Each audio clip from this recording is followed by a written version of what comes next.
porte ne s'ouvrait pas, le petit homme l'enfonça d'un violent coup de pied, et quand il fut entré dans la pièce, il dit à Pinocchio et Lumignon, avec son petit sourire habituel: « Bravo, mes enfants, vous avez fort bien brai. Je vous ai tout de suite reconnu à votre voix, et c'est pourquoi vous me voyez ici. » À ces mots, les deux ânons restèrent tout penauds, la tête baissée, les oreilles basses et la queue entre les jambes. D'abord, le petit homme leur lissa le poil, les caressa, les palpa, puis il sortit son étrier et se mit à bien les étriller. Et quand, à force de les étriller, il les eut rendus luisants comme deux miroirs, il leur mit le licou et les conduisit sur la place du marché dans l'espoir de les vendre et d'en retirer un joli bénéfice. Les acheteurs, en effet, ne se firent pas attendre.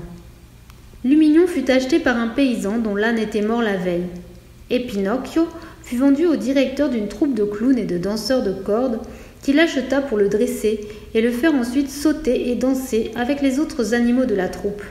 Avez-vous compris maintenant, petit lecteur, quel beau métier faisait le petit homme? Ce vilain bonimenteur, qui avait une physionomie toute de lait et de miel, allait de temps en temps parcourir le monde avec sa voiture. Chemin faisant, il ramassait, avec des promesses et des cajoleries, tous les enfants paresseux qu'ennuient les livres et l'école, et après les avoir chargés dans sa voiture, il les conduisait au pays des jouets, afin qu'ils y passent tout leur temps en jeu, en chahut et en amusement. Quand enfin ces pauvres enfants trop crédules, à force de s'amuser toujours et de ne jamais étudier, devenaient de vrais petits ânes, alors, tout content et satisfait, il s'emparait d'eux et allait les vendre dans les foires et sur les marchés. C'est ainsi qu'en quelques années, il avait amassé un argent fou et était devenu millionnaire. Ce qu'il advint de Lumignon, je l'ignore. Mais je sais que Pinocchio affronta dès les premiers jours une vie très dure et pleine de brimades. Quand on le conduisit à l'écurie, son nouveau maître remplit de paille son râtelier. Mais Pinocchio, après en avoir goûté une bouchée, la recracha. Alors son maître, en grognant, lui remplit le râtelier de foin. Mais le foin ne plut pas davantage à Pinocchio. « Hé, le foin ne te plaît pas non plus !» cria le maître hors de lui. « Laisse-moi faire, mon bel âne. Si tu as des caprices dans la tête, je me charge de te les enlever. » Et à titre de correction, il lui décocha aussitôt un coup de fouet dans les jambes. De douleur, Pinocchio se mit à pleurer et à braire, et en brayant, il disait « Oh, je ne peux pas digérer la paille !»« Alors mange le foin !» répliqua son maître qui comprenait très bien le dialecte des ânes. « Le foin me fait mal au cœur !» Tu voudrais peut-être qu'un âne comme toi, je le nourrisse de blancs de poulet et de chapons en galantine, répliqua son maître de plus en plus furieux et en lui décochant un second coup de fouet. À ce second coup, Pinocchio, par prudence, se calma sur le champ et garda le silence. On ferma l'écurie. Pinocchio resta seul et comme il y avait longtemps qu'il n'avait rien mangé, il commença à bâiller de faim. Et en bâillant, il ouvrit une bouche large comme un four. En fin de compte, ne trouvant rien d'autre dans leur atelier, il se résigna à mâcher un peu de foin. Et après l'avoir bien mâché, il ferma les yeux et l'avala. « Ce foin n'est pas mauvais, » se dit-il alors en lui-même. « Mais comme il aurait mieux valu que je continue à étudier. En ce moment, au lieu de foin, je mangerai un morceau de pain frais, avec une belle tranche de saucisson. Tant pis, prenons notre mal en patience. » Le lendemain matin, en s'éveillant, il chercha tout de suite dans leur atelier un reste de foin. Mais il n'en trouva pas, car il avait tout mangé pendant la nuit. Alors il prit une bouchée de paille, mais tandis qu'il la mâchait, il dut reconnaître que le goût de la paille ne ressemblait en rien à celui du risotto à la milanaise, ni des macaronis à la napolitaine. « Prenons notre mal en patience, » répéta-t-il en continuant à mâcher. « Si du moins mon malheur pouvait servir de leçon à tous les enfants désobéissants et qui n'ont pas envie de travailler. Prenons notre mal en patience, en patience. » Je t'en ficherai de la patience. Hurla son maître qui entrait à cet instant même dans l'écurie. Tu crois peut-être, mon bel âne, que je t'ai acheté uniquement pour te donner à boire et à manger. Je t'ai acheté pour que tu travailles, pour que tu me fasses gagner beaucoup d'argent.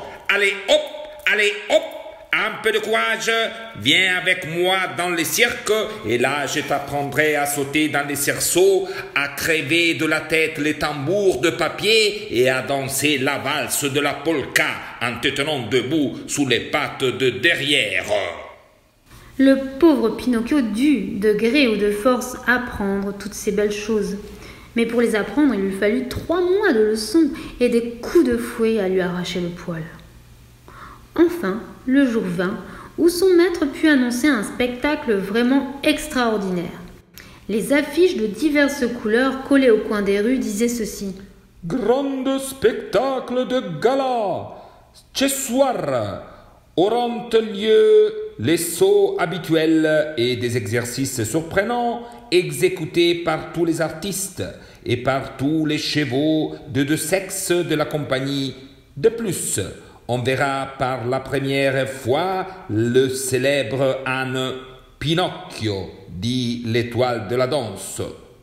Le théâtre sera illuminé à giorno. Ce soir-là, comme vous pouvez l'imaginer, 1 heure avant le début du spectacle, le théâtre était plein à craquer. On ne trouvait plus une seule place, ni fauteuil, ni loge. Les aurait-on même payés à prix d'or? Les gradins du cirque fourmillaient de petits garçons, de petites filles et d'enfants de tous âges qui attendaient avec une impatience fébrile de voir danser le célèbre âne Pinocchio.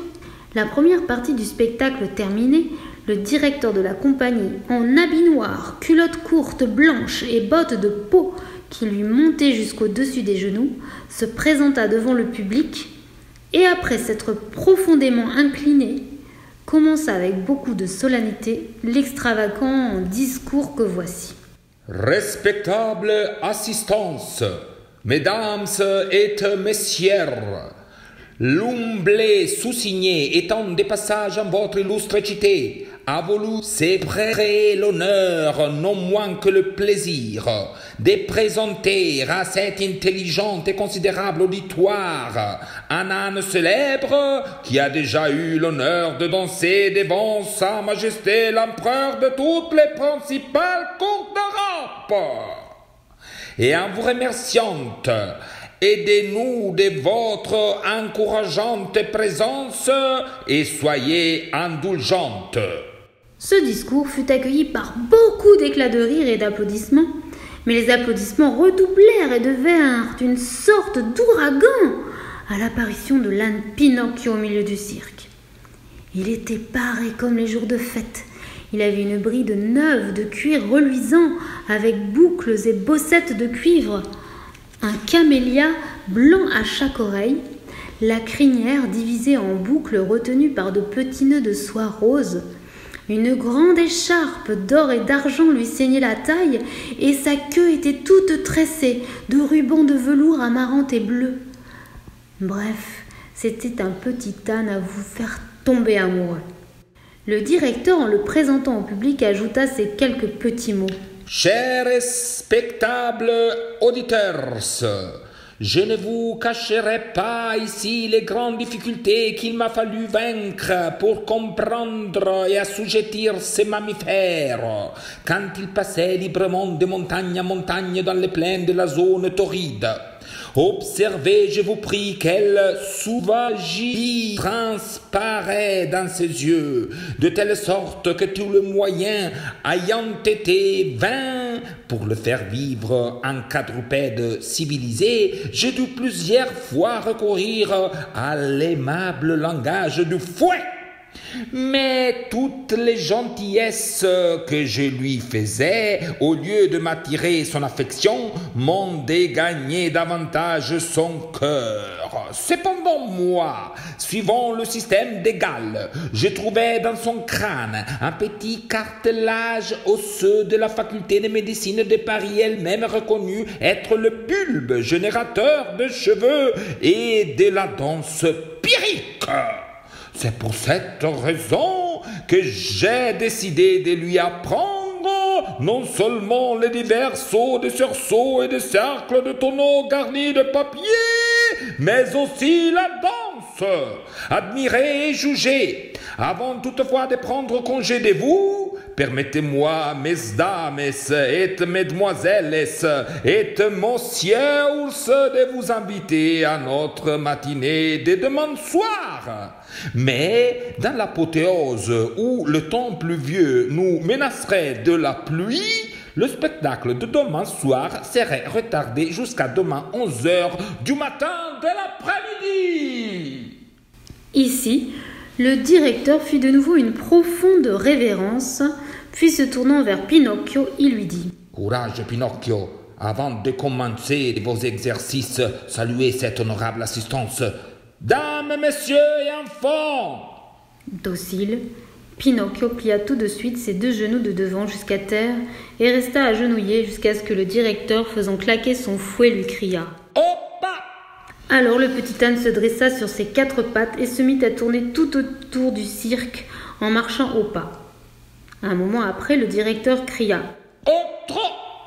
Et Pinocchio, obéissant au commandement, se mit à trotter. Au galop !» Et Pinocchio prit le galop. Au triple galop !» Et Pinocchio passa au grand galop. Mais alors qu'il courait comme un cheval de course, le directeur, levant le bras en l'air, tira un coup de pistolet. À ce coup, le petit âne, feignant d'être blessé, tomba de tout son long dans le cirque comme s'il était vraiment mourant. Il se releva au milieu d'une salve d'applaudissements, de cris et de battements de mains qui montaient jusqu'aux étoiles. Alors, tout naturellement, il leva la tête et regarda en l'air. En regardant, il vit dans une loge une belle dame qui portait au cou une grosse chaîne d'or à laquelle était suspendu un médaillon. Dans le médaillon, il y avait le portrait d'un pantin. « Ce portrait est le mien. Cette dame est la fée !» se dit Pinocchio, la reconnaissant tout de suite, et se laissant vaincre par la joie, il voulut crier « Oh ma fée! Oh ma petite fée !» Mais au lieu de ces paroles, il lui sortit de la gorge un braiement si sonore et si long qu'il fit rire tous les spectateurs et surtout les enfants qui se trouvaient là. Alors, le directeur, pour lui apprendre et lui faire comprendre qu'il n'est pas bien élevé de braire devant le public, lui donna un coup de manche de fouet sur le nez.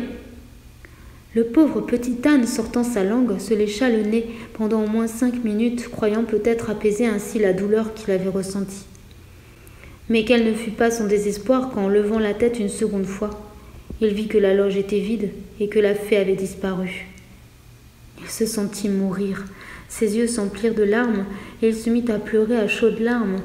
Mais personne ne s'en aperçut, et moins que tout autre le directeur qui cria même en faisant claquer son fouet. « Courage, Pinocchio! Maintenant vous allez faire voir à ces messieurs et ces dames avec quelle grâce vous savez sauter dans les cerceaux !»